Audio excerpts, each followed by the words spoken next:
राधे राधे। बाके बिहारी लाल की, भारत माता की, पूज्य महाराज श्री की। एक बार महाराज श्री के लिए जोर से ताली तो बजा दो, जोर से।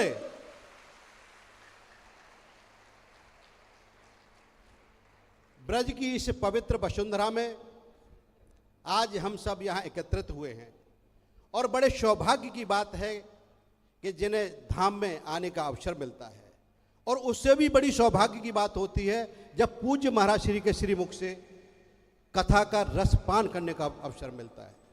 तो बहुत भाग्यशाली हैं हम लोग। पूज्य महाराज श्री की कृपा हम पर बहुत रहती है। हम श्री कृष्ण जन्मभूमि की लड़ाई लड़ रहे हैं महाराज श्री की कृपा से, आपके आशीर्वाद से। ताली तो बजा दो भाई एक बार जोर से। इतनी बड़ी कृपा महाराज श्री की हमारे ऊपर है। धन्यवाद। सबसे पहला ये आंदोलन हमने महाराज श्री के आवास पर गए थे महाराज श्री को आमंत्रित करने के लिए, और हमने महाराज श्री से परमिशन ली थी, महाराज जी इस आंदोलन को हम पूरे देश में ले जाना चाहते हैं, श्री कृष्ण जन्मभूमि की लड़ाई लड़ना चाहते हैं। तो महाराज जी ने पूछा कि यह कार्यक्रम कहाँ करेंगे आप लोग। तो हमने कहा कि महाराज जी अभी कोई कन्फर्म नहीं है, स्थान चयन कर रहे हैं। तो महाराज जी ने कहा कि ये आपका जो हॉल बना है, नीचे निवास है, यहाँ ये कार्यक्रम करिए और यहाँ से इसकी शुरुआत करिए, और जीत होगी और भव्य और दिव्य मंदिर का निर्माण होगा। श्री कृष्ण जन्मभूमि कौन कौन गए जरा हाथ ऊपर करिए। हाँ, वहां एक मस्जिद देखी आपने, वो मस्जिद ही भगवान श्री कृष्ण का असली गर्भगृह है। 4 बार श्री कृष्ण जन्मभूमि के मंदिर को तोड़ा गया, 4 बार, और अंतिम बार 1670 में औरंगजेब के द्वारा तोड़ा गया। और भगवान के विग्रह वो आगरा ले गया, और आगरा की जामा मस्जिद की सीढ़ियों में विग्रह वो आज भी लगे हैं। इसको लेकर के हमने 2 केस डाले हैं। पहली हमारी मांग है कि पूरी जमीन 13.37 एकड़ जिसमें गर्भगृह बना है वो और विग्रह वहां से लाए जाएं और उनकी प्राण प्रतिष्ठा होनी चाहिए। ये दोनों केस उच्च न्यायालय इलाहाबाद में चल रहे हैं, सुनवाई हो रही है। और मैं आज इस मंच के माध्यम से पूज्य महाराज श्री की कृपा से आपको आश्वस्त करके जाता हूं कि महाराज श्री कृपा से जीत होगी और भव्य और दिव्य मंदिर का, जैसे राघवेंद्र सरकार का मंदिर बना है, ऐसा भगवान कृष्ण का बनेगा। इसको लेकर के धमकी दी, मार देंगे, काट देंगे। हमने कहा याचना नहीं, अब रण होगा, संघर्ष बड़ा भीषण होगा। कितना भी बड़ा संघर्ष करना पड़े, कितनी भी लड़ाई लड़नी पड़े, लेकिन भगवान का मंदिर हम बनाएंगे ना। बताइए, महाराज श्री को आश्वस्त करिए हाथ उठा के। बस मैं 1 मिनट में बात खत्म करता हूं, क्योंकि महाराज श्री के बीच में और आपके बीच में मैं नहीं आना चाहता। आ गए हैं अवध बिहारी और अब आएंगे कृष्ण मुरारी। बोलिए, आ गए हैं अवध बिहारी, आ गए हैं अवध बिहारी। बस 1 मिनट की शपथ लीजिए, सब लोग हाथ ऐसे करिए। मैं अपना नाम बोलूंगा, सब अपना अपना नाम बोलेंगे। मैं महेंद्र प्रताप सिंह भगवान कृष्ण की शपथ लेते हैं, भगवान कृष्ण का श्री कृष्ण जन्मभूमि मथुरा में भव्य और दिव्य मंदिर का निर्माण कराएंगे, और सनातन की रक्षा के लिए सदैव संकल्पित रहेंगे। बहुत बहुत आभार आपका, बहुत बहुत धन्यवाद। पूज्य महाराज श्री के चरणों में कोट कोट बंदन नमन। आप सबको भी बहुत बहुत नमन। और एक बार महाराज श्री के लिए जोर से बोलिए, महाराज श्री की, वृंदावन धाम की, श्री कृष्ण जन्मभूमि की। और एक बार महाराज श्री के लिए जोर से ताली बजा के स्वागत करिए। यह हॉल गूंज जाना चाहिए।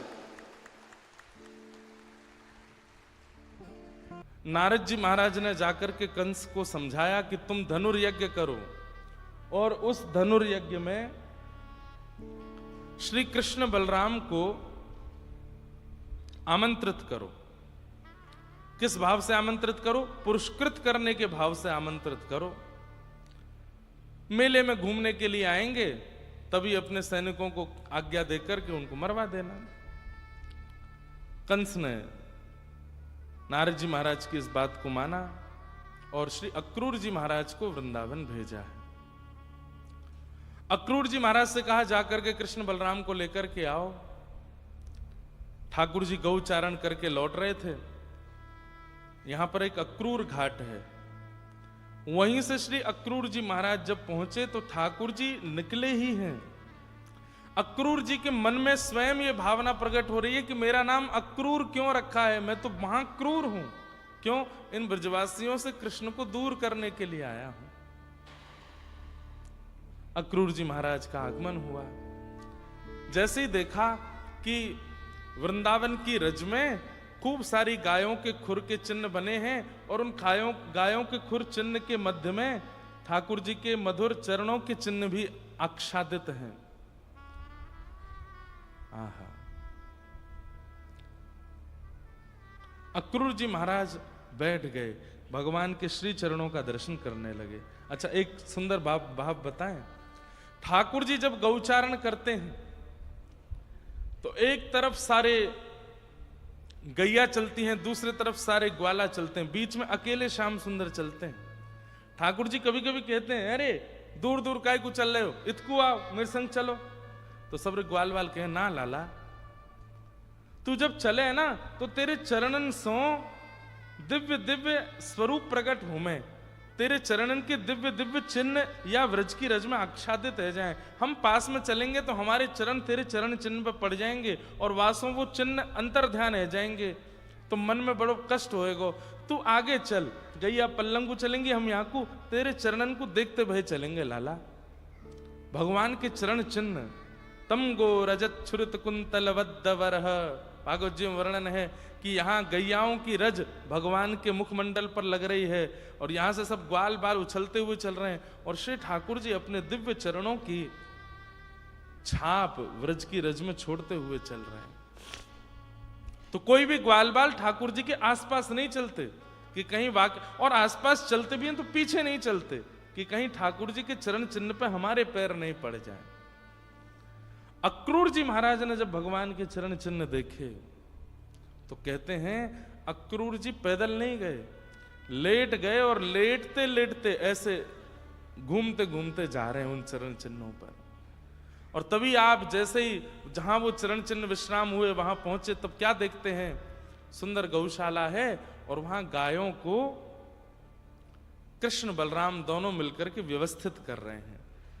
आहा, गौर वर्ण श्री बलराम जी महाराज नीलांबरी पहने, श्याम वर्ण श्री ठाकुर जी पीतांबरी पहने। जैसे ही नेत्रों के आगे दिखे, अक्रूर जी महाराज के अविरल अश्रुधार गिरने लगी, शरीर कंपायमान हो गया। बस बिल्कुल ऐसी थी प्राण निकलने की स्थिति। ठाकुर जी ने दौड़ करके अक्रूर जी को हृदय से लगाया। क्यों? संयोग में प्रेम और विरह दोनों घट जाते हैं। कोई व्याकुल हो रहा हो, कोई विरह में आतुर हो रहा हो, उस समय यदि उसका प्रेमी उसका स्पर्श कर ले तो विरह शांत होता है। भगवान ने समझाया, अक्रूर जी आप ही प्राण त्याग दोगे तो हमको ब्रज से कौन लेके जाएगा, इसलिए ये विरह भाव मत रखो, आगे द्वारिका लीला तक आप मेरे संगी रहने वाले हो। और इस प्रकार भगवान ने अक्रूर जी का स्पर्श किया। नंद बाबा को पता चली कि मथुरा से कोई आयो, अब तो भीड़ लग गई महाराज पूरे वृंदावन में, मथुरा से कोई आयो है। कौन है? अक्रूर जी। कारण पूछा, क्यों आए हैं? कारण बताया, कृष्ण बलराम को ले जाने आए हैं, वहां पर धनुर्यज्ञ हो रहा है और उस धनुर्यज्ञ में कंस इनको पुरस्कृत करना चाहते हैं। ब्रजवासी बोले, काय बात को पुरस्कार देना चाहे? बोले, हमने सुनी कि एक बार बहुत बारिश हुई थी तो आपके बालकों ने व्रज रक्षा में गिरिराज जी उठाए। हमने सुना था कि एक बार यमुना जी दूषित हो गई, उसमें कालिया नाग आ गए तो आपके बालकों ने उनको भगा दिया, बड़े बड़े राक्षस इन्होंने मारे। एक ब्रजवासी बोलो, हमने तो यूं सुनी कि सबरे राक्षस कंस नहीं भेजे। अक्रूर जी बोले, कंस यदि राक्षस भेजते तो पुरस्कार देने के लिए बुलाते? ऐसी भावना चित्त में मत रखो। ये सब अपनी अपनी इमेज सुधारने के लिए कंस कर रहा है। ब्रजवासियों ने स्पष्ट कर दिया, हम नए भेजेंगे लाला को और हमें कोई पुरस्कार नहीं चाहिए। हमारो लाला सदा व्रज में रहेगो, हम सबके बीच में रहेगो, खावेगो पीवेगो, आनंद करेगो, कोई ना जाएगो मथुरा। अक्रूर जी महाराज थोड़ा समझाने लगे, अरे महाराज कंस के हाथों पुरस्कार प्राप्त होगा, आपके बालकों का मान होगा, 10 दिशाओं में इनकी यश कीर्ति फैलेगी। ब्रजवासी बोले, हमें ना फैलानी अपने लाला की कीर्ति, हम तक ही बहुत है।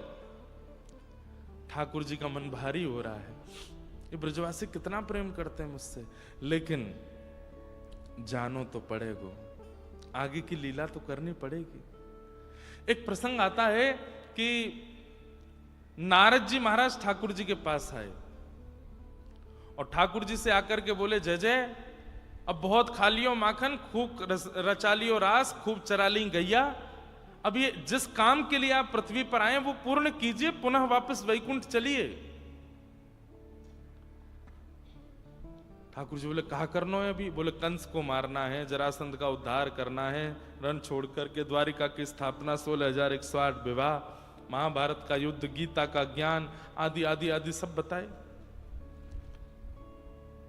तो कहते हैं ठाकुर जी भावुक होके नारद जी से बोले, मैं तो भूल ही गयो, मैं तो इन ब्रजवासीन के प्रेम में भूल ही गयो कि मैं परमात्मा हूं, कि मुझको ये सब भी करना है। नारद, एक कामना है सके? बोले, कहा? तू महादेव से जाके बात कर ले कि आगे परब्रह्म की पदवी को वो संभाल लेंगे। तू ब्रह्मा से जाके बात कर ले कि परमात्मा की गद्दी को ब्रह्मा संभाल ले, मैं त्याग पत्र दे रहा हूं, मुझ को नहीं अब परमात्मा के रूप में रहना, मैं या ब्रज में ही रहूंगा, इन ब्रजवासीन के बीच में ही रहूंगा, आगे की लीला जैसे होनी तू सब संभाल ले। नारद जी, आप तो सब कर सकते हो, मुंह को या ब्रज से आगे नहीं जानो है, इन ब्रजवासीन के प्रेम से मैं इतना आनंदित है गया हूं, अब मेरे यहां से कहीं जावे को मन नहीं है। नारद जी बोले, पूरे विश्व को मोह विमुक्त करने वाला परमात्मा स्वयं मोह में आ गया, इन ब्रजवासियों का मोह आपको हो रहा है। अरे परमात्मा कोई पदवी नहीं है कि आप हटे तो कोई और बैठ गया। परमात्मा परमात्मा होता है, आपका कोई जन्म करता नहीं है, आपका कोई प्राकट्य करता नहीं है, आपसे पूरा विश्व चलता है। नाथ, कैसी बात कर रहे हैं कि कोई और परमात्मा बन जाए? ठाकुर जी बोले, कैसे जाऊं? ये मधुमंगल, श्रीदामा, तन सुखा, मन सुखा, ये मुझे इंद्र आदि देवताओं से भी ज्यादा प्रिय हैं। नारद, मैं कैसे जाऊं इनसे दूर? नारद जी बोले, मुझे कुछ नहीं पता नाथ, आप कुछ भी करिए, अब ब्रज से तो आपको बाहर जाना पड़ेगा। तो वही बात याद करके अब जब सब ब्रजवासी मना कर रहे हैं, हमें पुरस्कार नहीं दिलवाना, हमें अपने लाला को यश कीर्ति नहीं दिलवानी, सो ठाकुर जी हृदय पर पत्थर रख के थोड़ा बनावटी मुंह बना करके बोलते हैं, क्यों ना दिलवानो? तुम्हारे बालकन को यदि पुरस्कार मिलवे वारो होतो तो लपक के ले जाते मथुरा, लेकिन नंद जी के लाला को पुरस्कार नहीं मिलना चाहिए, नंद जी के लाला को कोई यश कीर्ति नहीं मिलनी चाहिए। अरे नंद को लाला तो सदा चोर बन के रहना चाहिए। तुम सब ब्रजवासी चाहो ही ना हो कि मुंह को यश मिले, कीर्ति मिले, सम्मान मिले। ये बात सुनकर के ब्रजवासी स्तब्ध हो गए। ना है लाला, हमारी ऐसी भावना ना है, हम वाह भाव सो नहीं कह रहे हैं। लाला तू जाने ना है कंस कितनो क्रूर है। ठाकुर जी बोले, अरे कितनो भी क्रूर हो, पुरस्कार देवे के काजे बुला रहे हो। लपक के 2 मिनट में सबन ने मनाए कर दी कि ना भेजेंगे हम अपने लाला को, हमें ना दिलवानो यश कीर्ति वैभव। क्यों? या 4 दीवारी में ही मुंह को भीतर रखोगे, यहीं बूढ़ो कर लोगे? अरे सबके बालक घूमे जामे, सबके बालक आगे जामे, हम क्यों ना जा सके? हम भी जाएंगे। ये बात मन से नहीं बोल रहे हैं ठाकुर जी, लेकिन कुछ तो क्रिया बनेगी व्रत से निकलने की। नंद, यशोदा, सब ब्रजवासी चुपचाप ठाड़े ठाकुर जी को देख रहे हैं। दाऊ दादा भी लाला के स्वर में ला रहे हैं, हाँ हमको जानो है। ऐसा ये ब्रज, आज कोई भी ब्रजवासी सोए नहीं है रात्रि भर। ना है लाला, हम तो बस ऐसे ही कह रहे, अरे मैं परसों आ जाऊंगा, जान दो मोकू। सब ब्रजवासियों को लगा कि हमारा प्रेम कन्हैया को ऐसा लग रहा है कि हम चाहते नहीं है कि उसको कुछ श्रेष्ठ प्राप्त हो, इसलिए मौन रहो भैया, कुछ मत बोलो। लेकिन मौन भी नहीं रह पा रहे हैं,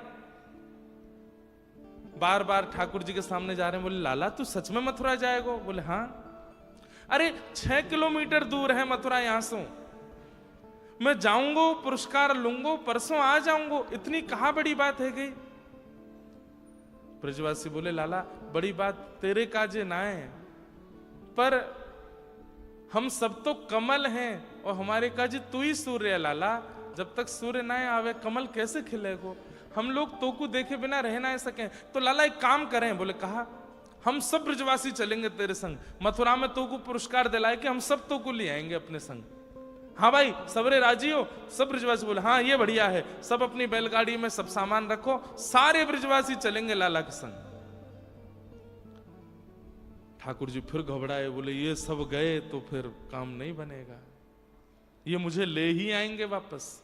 और ठाकुर जी चाहते भी आना वापस, लेकिन मैं एक बात कथा में कहा करता हूं, सबकी परिस्थिति सबने सुनी है, पर कभी विचार करके देखा करो कि ठाकुर जी की परिस्थिति कैसी है।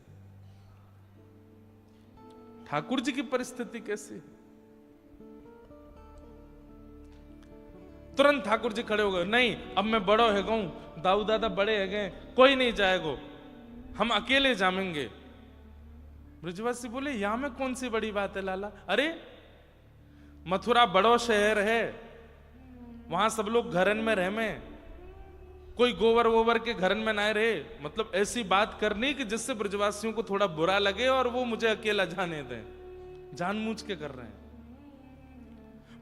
बड़ो शहर है मथुरा, हम सब लोग ग्वारिया हैं, गोबर के चिने भय घरन में रह में, वहां जामेंगे, जाए करके गामन की सी स्थिति प्रकट करेंगे, मथुरा के लोग हंसेंगे हम पर। लाला आज हम तो को गाम बारे लग रहे हैं, हम सबन के घर तो को गोबर के चिने भय लग रहे हैं, और हम सब तो को सीधे सीधे बोलना कि हम सब बेसहूरे हैं। ठाकुर जी बोले मैंने यो ना कही कि तुम सब बेसहूरे हो, लेकिन मथुरा के लोग उपहास करेंगे, हंसी करेंगे, और हंसी करेंगे तो फिर सब रोगे। या हमारे एक बार मैं और दाऊ दादा अकेले जाएंगे, अगली बार कभी होगा तो सब संग में चलेंगे, कोई नहीं जाएगा, और यदि सब जावे की जिद करेंगे तो मैं नहीं जाऊंगा। ब्रजवासी सब कह रहे हैं पता ना कहा बात है गई, ऐसो कहा है कि लाला को जावे की जिद है, अकेले ही जावे की जिद है, हमारे संग नहीं जाएगा। और ये सब बातें कह करके ठाकुर जी एकांत में जाकर रो लेते हैं। यशोदा मैया मौन हो गई। लाला के वस्त्र, लाला की पाग, लाला के आभूषण, लाला की सब सामग्री एक थैला में धर रही है, एक मटकी में सुंदर मक्खन धर रही है, और दाऊ दादा को बता रही है सुबह स्नान के बाद ये पोशाक पहनाई दियो, ऐसे सिर पे पाग धारण करा दियो, ज्यादा सुंदर मत बनाइयो, मथुरा की गोपीजन कैसे देखेंगे याकू।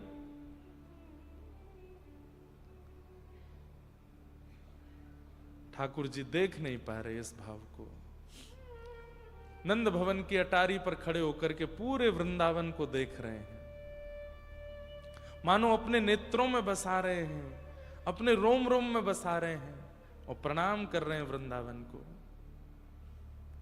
हे साक्षात श्री जी के स्थूल रूप वृंदावन, अब मुझे आगे जाना पड़ेगा, अनेक लीलाओं के लिए मुझे आगे निकलना पड़ेगा। आप कृपा करना श्री धाम, मैं पुनः वापस आ सकूं।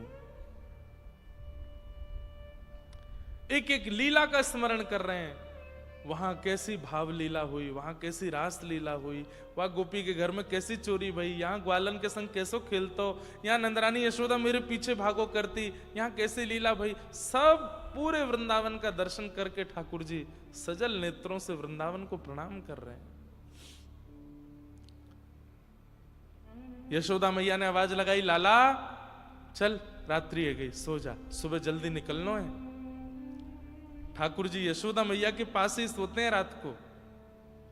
मैया की हाथ की तकिया लगा करके श्याम सुंदर पौड़े हैं और जोर से आलिंगन करके मैया की छाती पर अपनो मुख गाड़ करके लंबी श्वास ले रहे हैं और लंबी श्वास लेके मैया के तन की सुगंधी को अपने भीतर ले रहे हैं और बस सोच रहे, मैया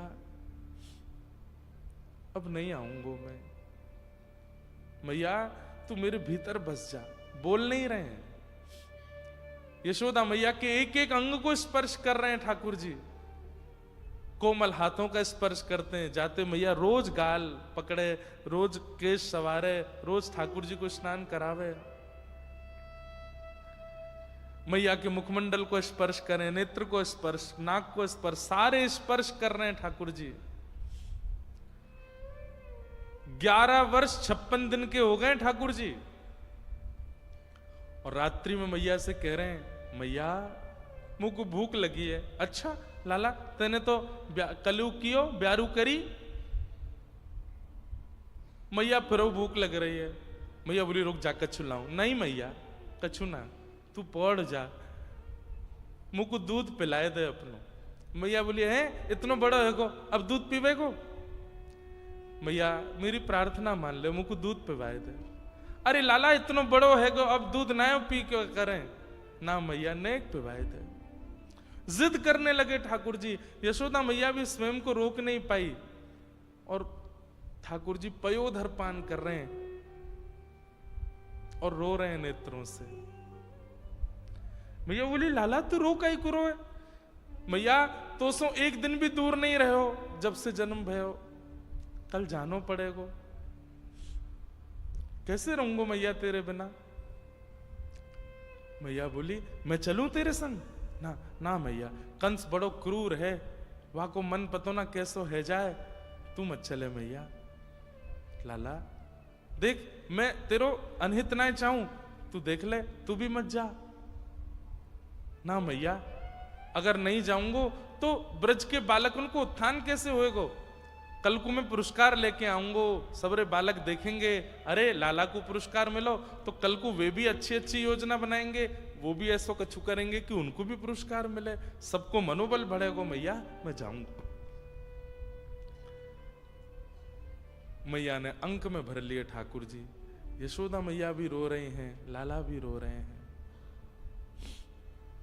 रात भर सोए नहीं। सबसे लंबी और सबसे काली रात्रि थी वृंदावन की।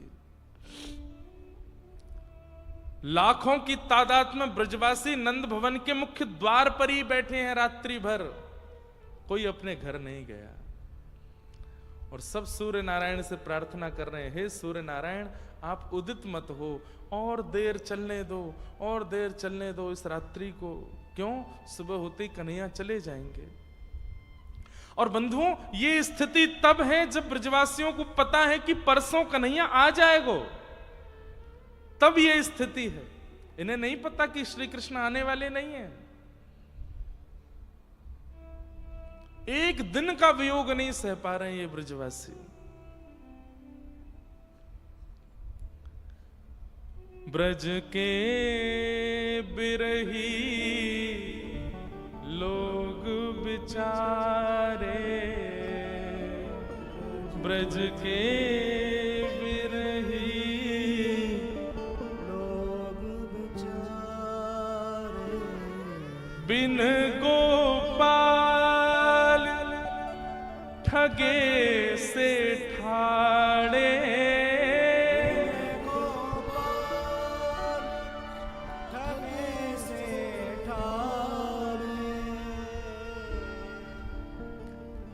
ठगे से ठाड़े। ब्रज के बिरही लोग बिचारे, ब्रज के बिरही लोग बिचारे, प्रातः काल का समय हुआ, यशोदा मैया की नींद लग गई और जब आंख खुली तो क्या देखती है, लाला अपने आप नहा लियो। लाला ने वस्त्र भी पहन लिए और ठाकुर जी अपनी पाग बांध रहे हैं अपने हाथ से पहली बार। और यशोदा मैया उठ करके, लाला तू कब उठ गयो? मैया बस अभी उठो। तू नहा लियो, तू मोए ना उठा सको, अपने आप वस्त्र पहन लिए, अपने आप पाग बांध रहे हो अपनी, मुंह सुना कही एक बार। मनी मन ठाकुर जी सोच रहे हैं मैया मुंह को आज स्नान कराएगी, वस्त्र पहनाती तो मैं जा ही नहीं पाता। अब दूर जानो है तो अपने आप अभ्यास करने पड़ेंगे। मैया मुंह को लगी कि कल मथुरा में स्वयं स्नान करना पड़ेगा, तो आज से ही प्रारंभ करूं, कैसे स्नान होवे, कैसे वस्त्र। ठाकुर जी को नहीं आते वस्त्र पहनने, आज तक नहीं आते, आज भी कोई भक्त पहनाए तो पहनते हैं, लेकिन उस दिन स्वयं धारण किए। माखन की लौनी और सुंदर रोटी के साथ मैया ने बाल भोग करायो है, लड्डू पवायो, दूध पिवायो, लाला को तिलक कियो है। मेरो लाला खूब प्रेम से जाइयो, विजयी है कि लौटियो, पुरस्कार लेके आइयो। दाऊ दादा और ठाकुर जी दोनों ने प्रणाम किया। आंखें लाल पड़ी हैं ठाकुर जी की, पर अश्रु को आने नहीं दे रहे। बंधुओं, अश्रु आपके वश में नहीं होता। श्वास और अश्रु, ये दो गतिविधि हम लोगों की ऐसी है जिसको हम चाह करके रोक नहीं सकते। श्वास कितनी भी रोक लो, बहुत देर बाद लेनी ही पड़ेगी, उसके बिना चलेगा नहीं। ऐसे अश्रु है, अश्रु भावनात्मक प्रकट होता है, उसको आप कितना भी चाहो कि ना निकले ना निकले, मैं पी जाऊं, नहीं पी सकता कोई। लेकिन अगर कोई पी रहा है, समझो वो कितना विरह में है। ठाकुर जी अश्रु नहीं प्रकट होने दे रहे हैं। आंखें लाल पड़ी हैं, नीची नजर करके चल रहे हैं, किसी को देख नहीं रहे, क्योंकि किसी का रूप देख लूंगा तो कहीं मैं टूट ना जाऊं। नंद भवन से बाहर निकले लाखों ब्रजवासी और बिल्कुल शांति, ऐसा लग ही नहीं रहा कि सामने कोई खड़ा है। क्यों? सब अपलक नेत्रों से कृष्ण को देख रहे हैं। और धीमे से आवाज आती है, लाला मत जाना, लाला तू मत जावे, लाला तू जैसे कहेगो हम वैसे रहेंगे, लाला तू मत जावे। अरे हम ब्रजवासी के प्रेम से बड़ो पुरस्कार है लाला। ठाकुर जी सुनते सुनते धीमे धीमे निकलते जा रहे हैं, किसी का प्रत्युत्तर नहीं दे रहे। ब्रज की इस अवस्था को देख करके, इस स्थिति को देख करके अक्रूर जी महाराज ने मन में विचार किया, ये क्या हो रहा है? इन ब्रजवासियों की स्थिति देख करके लगता नहीं है कि ये कृष्ण को केवल बालक मानते हैं। अरे इनके प्राण बसते हैं श्री कृष्ण में, और मैं ऐसे कृष्ण को लेके जा रहा हूं और मुझे पता है कि कृष्ण वापस आने वाले नहीं है। क्यों? क्योंकि जब अक्रूर जी वृंदावन आ रहे थे तो देवकी मैया मिली हैं अक्रूर जी से, और अक्रूर जी से कहती हैं मेरे लाला को लेने जा रहे हो? बोले हाँ। याद रहे 11 वर्ष 56 दिन वियोग सहा है मैंने, अब नहीं जाने दूंगी लाला को, तो व्यवस्थित करके आना ब्रजमंडल को। और सुनो, यशोदा को बता के आना कि कृष्ण मेरा पुत्र है। इसलिए नहीं कि मुझ में कोई प्रतिस्पर्धा है या मेरे अंदर कोई ईर्ष्या भाव है, केवल इसलिए कि वो मां है, प्रतीक्षा करेगी अपने पुत्र की, और प्रतीक्षा में कहीं पागल ना हो जाए, इसलिए उसको वास्तविकता बता के आना कि कृष्ण देवकी नंदन है। अक्रूर जी महाराज ने स्थिति देखी, तुरंत नंद भवन के भीतर यशोदा मैया द्वार पर खड़ी थी। मैया से बोले मैया 2 मिनट भीतर आओ, मुझे आपसे चर्चा करनी है। भीतर ले जाकर के चरणों में बैठ करके अक्रूर जी महाराज कहते हैं मैया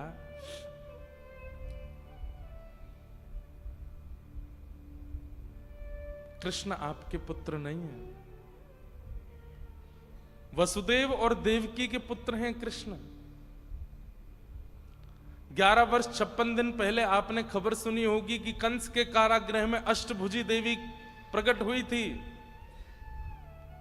वो अष्टभुजी जो लाली थी वो आपकी कन्या थी। वसुदेव जी महाराज ने लाला की रक्षा के लिए रात्रि में वहां से ला करके गोकुल में आपके बगल में पड़ा दिया और आपकी लाली को ले जाकर के कंस को दिया, जो कि अष्टभुजी देवी के रूप में प्रकट हुई थी। कृष्ण देवकी नंदन है, कृष्ण वसुदेव नंदन है।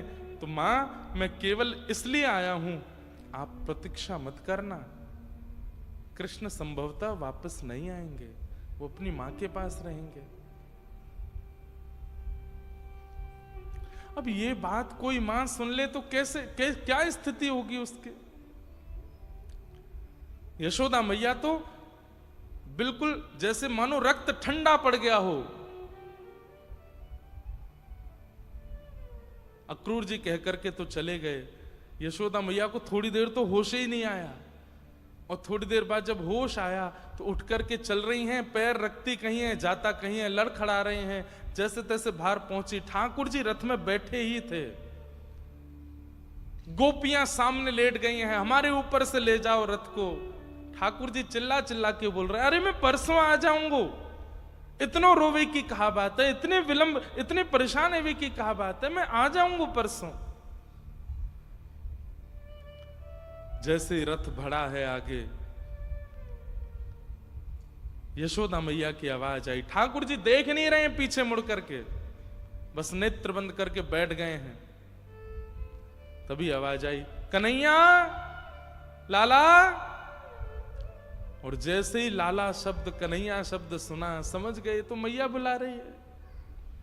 ठाकुर जी ने पीछे मुड़ करके देखा, अब तक जितने अश्रु छुपाए थे एक संग फूट पड़े, और चलते हुए रथ से श्री कृष्ण कूद पड़े, दौड़ करके गए और मैया के गोद में जाकर के ऐसे लद गए, और लद करके दोनों हाथ पैरों से मैया को आलिंगन कर लिया। हाँ मैया, का भयो, मैं आ जाऊंगा ना परसों, मैया तू रोवे मत। यशोदा मैया हंस भी रही है, रो भी रही है। कन्हैया, परसों आएगो? बोले हाँ। मेरे सिर पे हाथ रख के सौगंध खा के गए परसों आवेगो? ठाकुर जी कुछ नहीं बोले। आऊंगो ना मैया? बोले कहना तेरी सौगंध मैया, आ जाऊंगो। बचपन ते तो तेने इतनी बार सौगंध खाई, आज खा ले। ठाकुर जी कुछ नहीं बोले। यशोदा मैया पुनः हृदय से लगाती है, बोले तो कुछ संकुचित ना करना चाहूं लाला, लेकिन आज मुझको पता चली कि तू मेरो लाला नहीं है, तू तो देवकी को लाला है।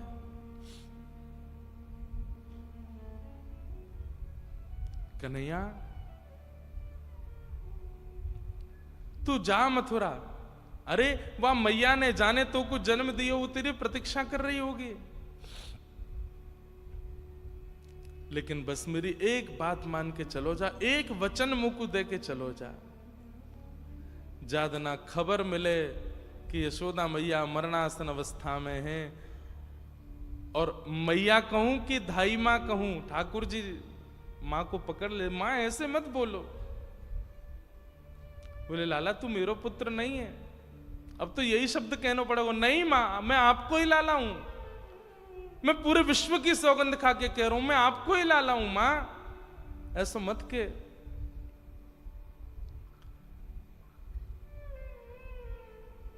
मैया कह रही है लाला चलो जा, लेकिन बस याद रखियो ज्यादा ना खबर मिले कि यशोदा मैया मरणासन अवस्था में लौट के आई जाइयो, और बस मेरे सामने आके ठाड़ो है जाइयो, तो कुछ देखते देखते प्राण त्याग दूंगी, वासों का होएगो पतो है। कहा मैया, अंते यामती सागति, अंत में जाकू देखते वह प्राण त्यागे ना, अगले जन्म में वो मिल जाए।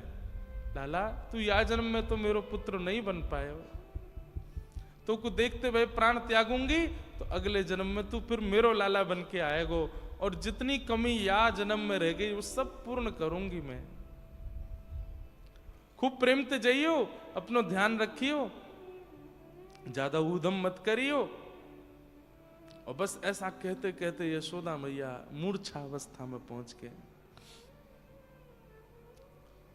ठाकुर जी मैया के चरणों में प्रणाम करते हैं, संपूर्ण व्रज को प्रणाम करते हैं, और रथ में आरूढ़ होकर के मथुरा के लिए प्रस्थान कर जाते हैं।